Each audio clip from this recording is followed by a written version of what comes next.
Defence Minister Rajnath Singh has asked the International Monetary Fund, or the IMF, to reconsider its $2.1 billion bailout to debt-ridden Pakistan, as it allows terrorists to in fact use its soil for launching state-sponsored attacks against Indian citizens. Now, a day after he visited Jammu and Kashmir, a defence minister is at the Bhuj Air Base in Gujarat. Remember, viewers, that in the midst of the recent military tensions, the Pakistani army attempted and failed miserably to target India's Bhuj using drones. The Bhuj Air Base was one of the installations targeted by the Pakistan military last week. Now, here's what the defence minister said in Bhuj. निश्चित रूप से international monetary fund से आने वाले $1 billion के बड़े हिस्से को टेरर इंफ्रास्ट्रक्चर को फंड करने में इस्तेमाल होगा, ऐसा मेरा मानना है। क्या यह इंटरनेशनल मॉनेटरी फंड IMF द्वारा, जो कि एक इंटरनेशनल ऑर्गेनाइजेशन है, उसके द्वारा इनडायरेक्ट फंडिंग इसे नहीं माना जाएगा? मैं दुनिया के लोगों के सामने यह सवाल रखना चाहता हूं। इसलिए मैं मानता हूं कि आज के समय में पाकिस्तान को किसी भी तरह की आर्थिक सहायता टेरर फंडिंग से कम नहीं है। भारत यही चाहेगा कि IMF पाकिस्तान को अपनी $1 बिलियन की असिस्टेंस पर वह पुनर्विचार करे और आगे भी किसी भी तरह की सहायता देने से IMF परहेज करे। And for our viewers just joining in, Defence Minister Rajnath Singh has asked the International Monetary Fund, or the IMF, to in fact reconsider its $2.1 billion bailout to debt-ridden Pakistan. Now, this comes as the country allows terrorists to use its toiled sill for launching state-sponsored attacks against Indian citizens. Now, a day after he visited Jammu and Kashmir, Defence Minister Rajnath Singh is at the Bhuj Air Base in Gujarat. You must remember that in the midst of the recent military tensions, the Pak army attempted to target India's Bhuj using drones. The Bhuj Air Base was in fact one of the key installations targeted by the Pakistani military last week. And once again, here's what the defence minister had to say at Bhuj. Russia and Ukraine are set to hold their first direct peace talks in 3 years, viewers. Both countries have said, but hopes for a breakthrough remain dim. This after Russian President Vladimir Putin spurned an offer by Ukrainian President Volodymyr Zelensky to in fact meet face-to-face in Turkey. Zelensky said he was sending a team headed by his defense minister to Istanbul for the talks, even as he said the Russian delegation did not include anyone who actually makes decisions, accusing Moscow of not only making efforts to end the war but also ignoring Zelensky altogether. Now, Zelensky's announcement on Thursday comes after the Kremlin, in fact, said Putin had no intention to meet with him in Turkey, sending instead a junior delegation for the planned talks. It's a move that Estonian Foreign Minister Margus Sana has said was like a slap in the face. Listen to what the US President Donald Trump had to say meanwhile. Після того, як ми зрозуміли рівень російської делегації, ми бачимо, що вони, на жаль, дуже несерйозно ставляться до реальних перемовин. Ну, поки що ми не бачимо серед присутніх ті, хто дійсно ухвалює рішення, хоча це була, хочу нагадати, пропозиція русських до прямих перемовин, підтримка президента Трампа особисто, що лідери повинні зустрітися, але тим не менш. He wasn't going to go. He was going to go, but he thought I was going to go. He wasn't going if I wasn't there. And I don't believe anything's going to happen, whether you like it or not, until he and I get together. But we're going to have to get it solved because too many people are dying. Thank you. You're going to land right now. Thank you. Thank you, sir.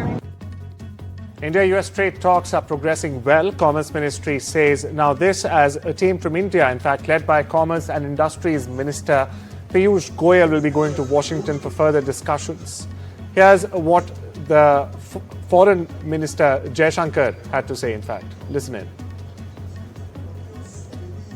What we've heard on this particular visit by Minister Goyal is the fact that he's scheduled to meet two very important US figures of this Trump administration. Number one being the US Trade Representative Jamieson Greer. Number two being his Goyal's counterpart in the US Commerce Secretary Howard Lutnick. very interestingly, two very important contextual points under which Goel's visit comes. Number one is the easing of the US-China trade ties. We've seen that tension go down. We've seen we've seen both the countries slash each other's tariffs, and that sort of is a dent to India's pitch as an alternative to China as a global manufacturing hub. Secondly, what's also interesting is India's WTO retaliation that happened a few days back. That could also be somewhat of a factor in this trade talks that are scheduled to begin from May 17th to May 20th. What's also interesting is the fact that one cannot rule out the fact that a mini trade deal or the first tranche of this India-US bilateral trade agreement could be done before July 8th. None of my top sources have ever ruled out that that is a possibility, that within that 90-day tariff pause window that India and the US have, that there could be a trade deal. Also, what's interesting is that the last time Minister Goel visited the UK, within 2 days, there was an FTA announcement. We heard that joint FTA announcement come out by the Prime Minister, Narendra Modi, as well as the UK Prime Minister, Keir Starmer. So nothing can be ruled out. In fact, a mini trade deal could very well be on the cards post this visit by Minister Goel. A fresh bail petition filed by fugitive diamond trader Nirav Deepak Modi has been rejected by the High Court of Justice, the King's Bench Division in London. Now, this is the 10th bail petition, viewers, since his detention in the UK, which was successfully defended by the CBI through Crown Prosecution Services in London. The bail arguments were strongly opposed by the Crown Prosecution Service advocate, who was ably assisted by a strong Central Bureau of Investigation team consisting of investigating and law officers who in fact travelled all the way to London for this sole purpose. The CBI successfully defended the arguments, which resulted in the rejection of the bail for the 10th time. Fugitive businessman Nirav Modi's bail plea has been rejected. President Donald Trump has pledged to strengthen US ties to the UAE and announced deals with the Gulf state totaling over $200 billion. In fact, and the two countries also agreed to deepen cooperation in artificial intelligence, or AI. Now, after Trump's meeting with UAE's President Sheikh Mohammed bin Zayed Al Nahyan, the White House has said he announced deals that include a $14.5 billion commitment from Etihad Airways to invest in 28 Boeing 787s and 777X aircraft powered by engines made by America's GE Aerospace. Listen in.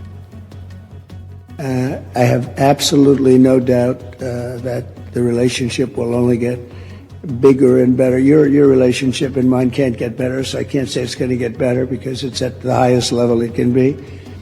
But our countries will work together. We've become a very hot country. We were not such a hot country 6 months ago. And now I think we're the hottest country, if you want to know the truth. And Donald Trump says Iran has sort of agreed to the terms of a deal on the future terms of its nuclear program. In fact, on a visit to Doha, the US president said, and I'm quoting here, "I want them to succeed. I want to end up being a great country. But they can't have a nuclear weapon. It is very simple, really. It's not like I need to give you 30 pages worth of details. It's only one sentence. They cannot have a nuclear weapon." Listen in. And you probably read today the story about Iran has sort of agreed to the terms. They're not going to make, I call it in a friendly way, nuclear dust. We're not going to be making any nuclear dust in Iran. And we've been strong. I want them to succeed. I want them to end up being a great country, frankly, but they can't have a nuclear weapon. That's the only thing. It's very simple. It's not like I have to give you 30 pages worth of details. There's only one sentence. They can't have a nuclear weapon. Amid the backlash in India over Turkey's support for Pakistan in the India-Pakistan conflict, India's civil security regulator, the Bureau of Civil Aviation Security, or the BCAS, on Thursday, in fact, revoked the security clearance of an Indian arm, Celebi Airport Services India of Turkey headquartered airport ground handling major Celebi aviation holdings in the interests of national security with immediate effect. Scripting a new chapter in regional dynamics, External Affairs Minister S. Jaishankar has spoken with Taliban's acting foreign minister Amir Khan Muttaqi over an official phone call. Now, this call, viewers, assumes significance as it is the first ministerial level outreach by India to Afghanistan's Taliban administration. Dr. Jaishankar, in fact, called Mr. Muttaqi comes days after Afghanistan's Taliban regime, which New Delhi is yet to officially recognize, just by the way, condemned the Pahalgam terror attack. The Department of Homeland Security and Secret Service are investigating a social media post by former FBI Director James Comey that several US officials are interpreting as calling for the assassination of President Donald Trump, the US Homeland Security Secretary has said. My colleague Vishal joins me for more on this story. Vishal, seashells and a number, a cipher number at that. What do you make of this? So what the authorities and the Republican Party and its supporters are saying is that the numbers 8647 actually denote the fact that it's a threat on Trump's life. 86 is a number widely used by mafia in the US to say that someone needs to be executed. And 47 is the number, the 47th president of the US, which is Donald Trump. So if you combine the two, it is a direct threat on Trump's life. But so far, there is no concrete proof to ascertain that James Comey has given this threat to Trump. But authorities nonetheless are investigating because there have been, as you and I and the viewers know, that there have been repeated attempts on Donald Trump's life, particularly in the year 2024 when there were 2 attempts on his life. And also the fact that there has to be some connection between the past because Trump and Comey both have they share some kind of history because back in 2016 when the poll campaign was going on, there was a big case spearheaded by FBI that involved a connection between Trump campaign and Russia. And that was when Comey was fired by Trump.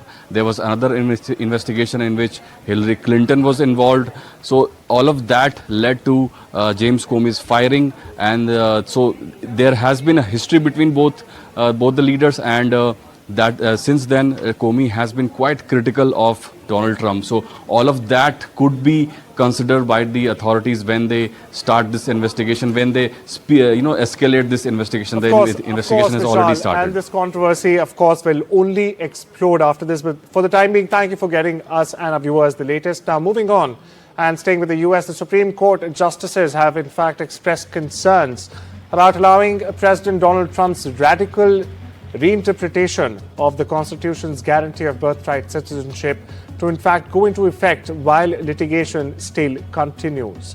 In an unusual move, the court heard oral arguments on a series of Trump administration emergency requests seeking to limit the scope of nationwide injunctions that blocked the plan almost as soon as it was announced in January this year. The World Health Organization of the WHO has issued a warning, in fact, about the slowing pace of global health progress in its World Health Statistics Report 2025, which was released earlier this week. The report highlighted that by the end of 2024, about 1.4 billion more people were living healthier lives, surpassing the target of 1 billion. Now, this is thanks to initiatives such as smoking control, improved air quality, and better basic health conditions. However, viewers, the data also revealed a concerning drop in global average life expectancy, which decreased by 1.8 years only between 2019 and 2021, a 3-year period, in fact, marking the largest decline in modern history. Dozens of farmers and activists gathered outside the Executive Yuan building in Taipei on Friday to protest against the Taiwanese government's plan to pursue a zero-tariff import policy with Washington, fearing its impact on the agricultural sector. Now, chanting slogans and holding banners reading opposed zero-tariff negotiations, viewers, as you see on your screens right now, the demonstrators voice strong opposition, in fact, to what they see as a threat to farmers' livelihoods. Here's more. 让美方知道呢，我们台湾的人民对这件事情上面的一个不同意，那这样也可以呢维持住，就说台湾的这个粮食自主权以外呢，也可以保障农民他们的这个生活跟工作呢能够持续。The construction magnate and several builders, designers and engineers surrendered to police Friday on criminal negligence charges for the deadly collapse of a Bangkok high-rise on the 28th of March during the earthquake that in fact hit Myanmar as well.